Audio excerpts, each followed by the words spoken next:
Hey guys, it's Coach Gaglione from GaglioneStrength.com. We got another strong woman on the line.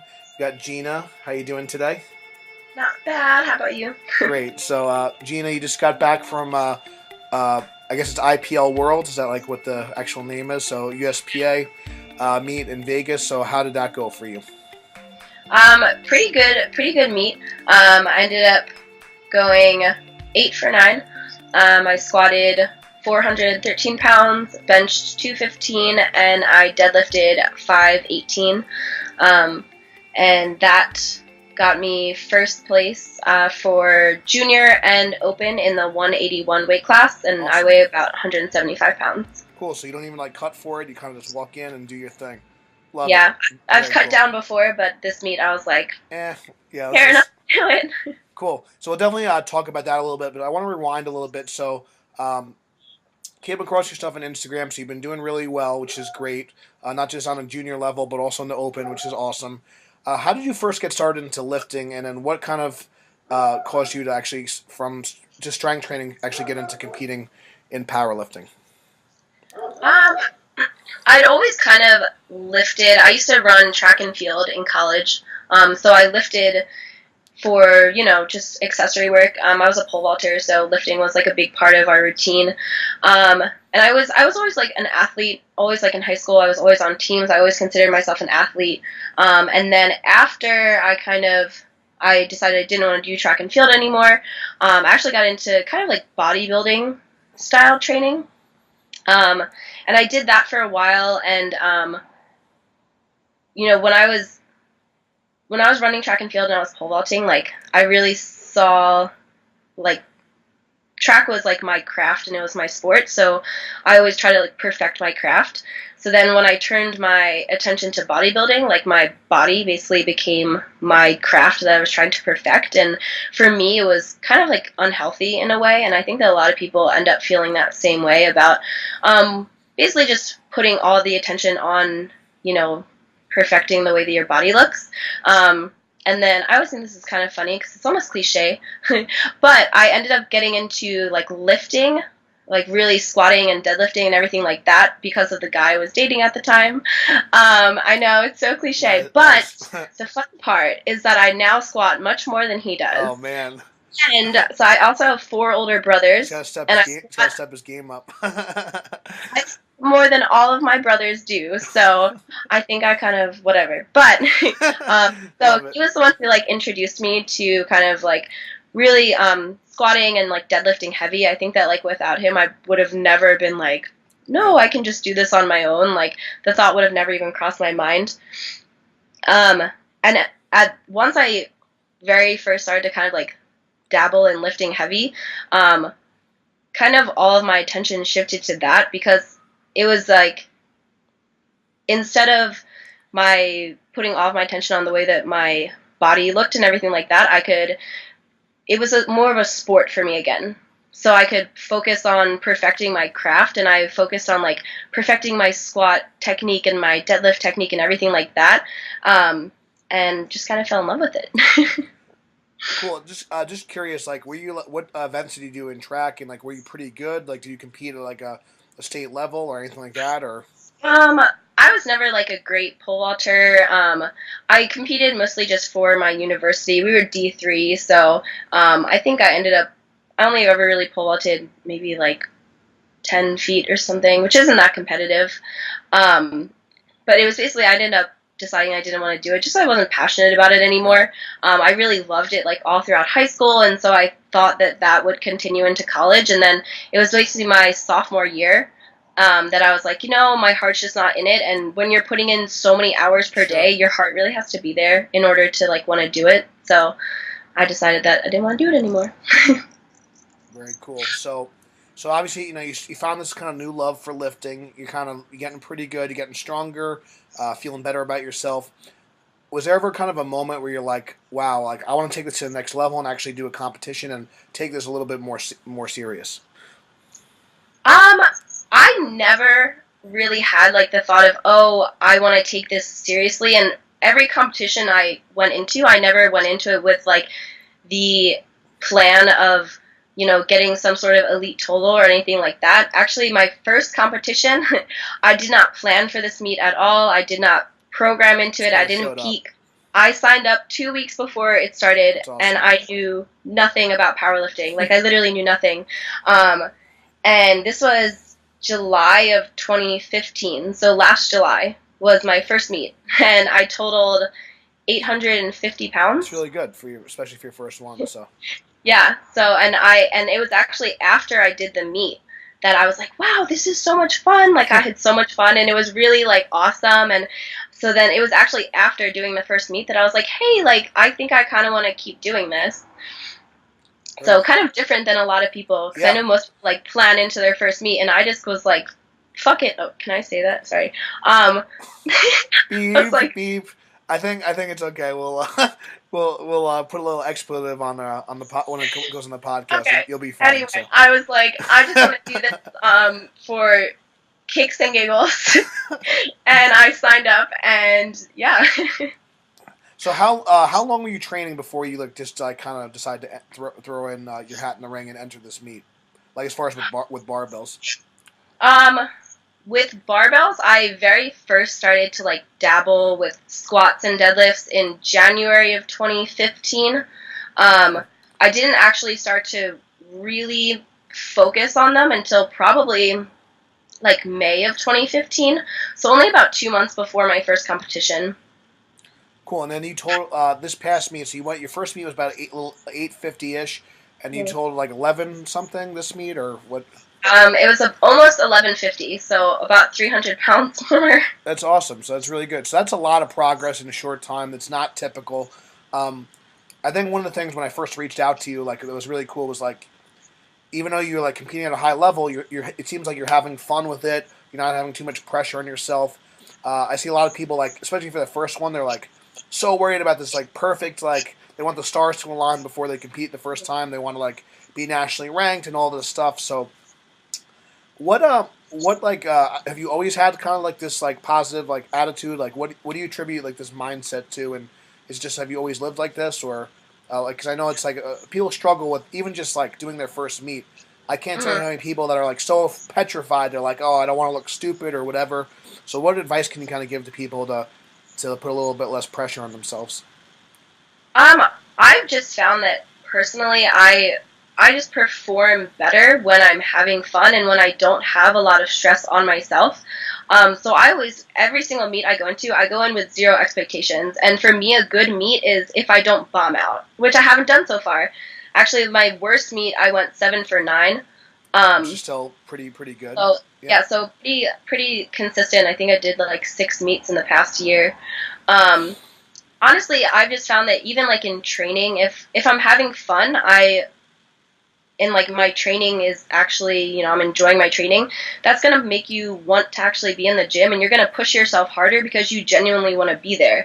If you're putting all this pressure on yourself and it's becoming a chore, then you're pretty much going to half-ass it. Sorry. It's all good. Better than the other one. No, it's fine. No, I think that's really good advice. It's like, you're not getting paid $1 million to like squat, bench, deadlift. So why not enjoy the process? Why not have fun? Yeah. So you also seem like you 6 times in a year is pretty frequent. Um, is there any particular reason that you wanted to compete that much, or you just wanted to get some experience for your first year? Like why did you compete so many times in the year? Um, it basically was like after every single meet, I kind of told myself like, hey, you should take an off season. Sounds like You a should great take some idea. time to really build your strength. Yeah. And then after every meet, it was always so much fun that I was like, I need to do it again. And I would always just end up signing up for a meet that was only like 8 weeks out or something like that. I guess there was also the little part of me that my birthday is in April of next year. That's when I turn 24, so I'll age out of the juniors. You want to So I make think sure it's you also yeah. trying to squeeze in as many meets and like progress as possible while I was still in that age group. So that might have been part of it too. All right, cool. Well, like I said, I was just curious because I know like you know sometimes like with people like having that like kind of end goal like helps give them some direction. And sometimes if you're like training for a long time and you're like don't have a competition lined up, it can be like tough to kind of like maybe motivate yourself. You don't have like any goals and stuff. But so that's cool. So it seems like you've had a lot of success in a short amount of time. Have you ever had any setbacks, injuries, or just like maybe you had a bit, maybe it's just a bad workout or like a muscle pull? And if so, how did you overcome it?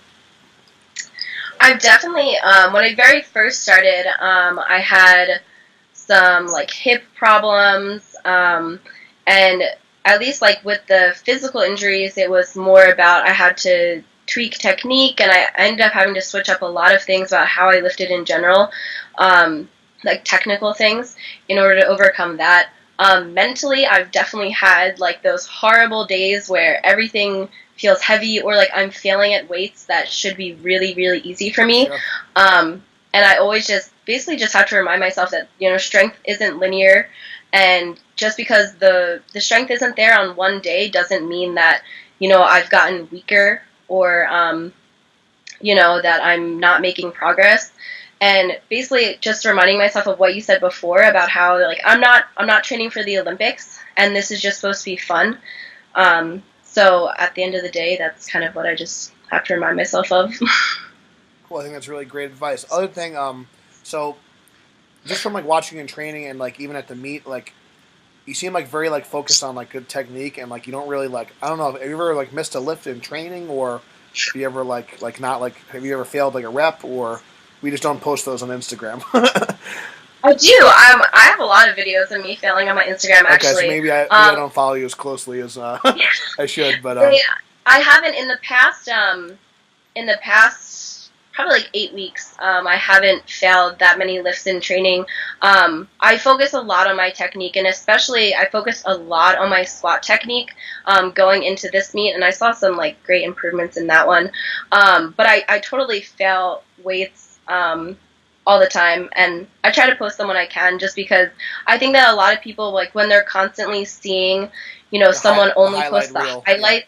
yeah, Yeah, like most people, they only post the highlights, and that makes other people almost get discouraged, because they're like, wow, like this person is lifting at such a high level it's so killing it all the consistently, like time, why yeah. can't I do that? And I'm like, no, like I have horrible days too. Like I have days that I fail the weight that I should be like being able to do for 10 reps. You know what I mean? Like, and it happens, and you just have to kind of say, okay, put it behind you and move on. Cool. I think that's great stuff. So yeah, I haven't like I said, it seemed like you're real technical. I just maybe missed some of those, but I think that's good. Like that you're showing that you're human and like you're not perfect, and it's okay like not to be perfect all the time, but just try and get a little better each day. And I think that's great advice. So so next question would be. If someone's kind of like on the fence of trying lifting, they're really not sure. Maybe they're afraid they're going to get too bulky, or whatever the case may be, or they're afraid of getting injured. What advice can you give someone that's kind of on the fence of starting out and like looking to start training with for powerlifting? Um, I think that just kind of start slow. I see like too many people that it's their first or second time squatting, and they automatically just want to throw all of this weight on the bar. Right. And maybe this is me because I am a very technical lifter. I say work on your technique first. Just focus on squatting with the bars, squat with, just 10 pounds on each side, get a feel for it, and then just kind of work up from there. And if you end up enjoying it, I don't think that weightlifting is something that everyone's going to be so passionate about. Sure. But I think for a lot of women, it has turned into a really great sport and a great outlet for a lot of people. So basically, just like give it a try and see if you like it. Cool.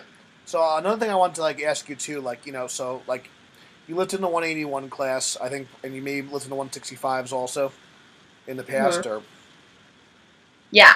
yeah. So I think like sometimes like kind of your average woman may think, well, that's like they see that number on the scale like 181 or 175, and they'd be like, oh my god, But you seem really comfortable with your body. You're like you don't really. It seems like you don't really care like what you weigh. So what's like some advice for like women that are maybe like struggling with their their mind with the number on the scale, or they may be thinking that they're going to get too big or anything like that, and just being comfortable like in their own skin. It's definitely something that I just like the number on the scale itself, it was definitely something that I like. It was very mental for me, and it was why that I stayed in the 165 class for so long, because like just hearing like Yeah, seeing that number for me, like 181, yeah. 181, I was like, wow, like that's really heavy, you know what I mean? For like when I thought of myself, you know, because I used to be very very skinny, you know, and but even at my skinniest, when I looked like a stick, I still weighed about 140 pounds. I've just always been really dense. Um, but basically, like for me, it just came down to you know, stepping on the scale and then looking in the mirror and then saying like, hey, like wow, I actually do really like what I'm seeing in the mirror. So then why does that number on the scale matter? And like Yes. why am I still like attached to that number basically? And I think that the reason that I'm become so comfortable in my body is because of lifting. I definitely think that there's a connection kind of between being like physically strong and then mentally strong too. And so I definitely attribute a lot of that to lifting, and it's really built up my confidence in like a lot of different areas outside of lifting as well. You know, like personally, I feel like it's just built up my confidence, and I've said this to a lot of people that, you know, before I started lifting, I would critique my body a lot, and now that I kind of see it as like I'm in awe of my body sometimes because it's able to do these crazy things like deadlift 500 pounds Sure. when like I should not be able to do that, you know what I mean? And I think that kind of being able to appreciate my body for what it can do rather than how it looks kind of gave me a lot better body image essentially.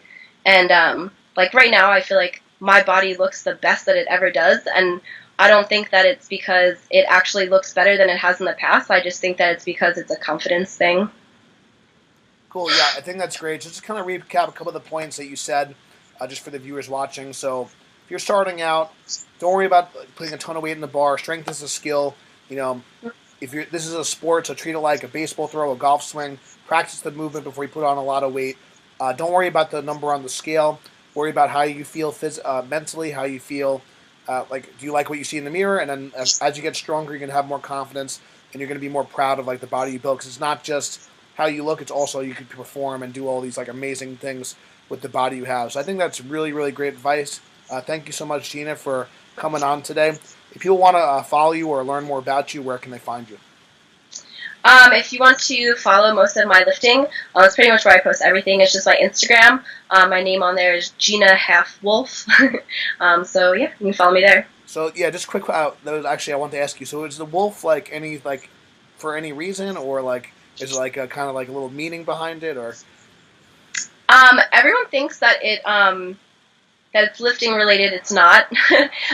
This was actually my name from like before I even got into lifting, and it's actually a quote from a Parks and Recreation show, the TV show. It was a quote by April Ludgate. At one point, she said she was half wolf, and I thought it was really funny. So I made my name Gina Half Wolf, and it just kind of stuck.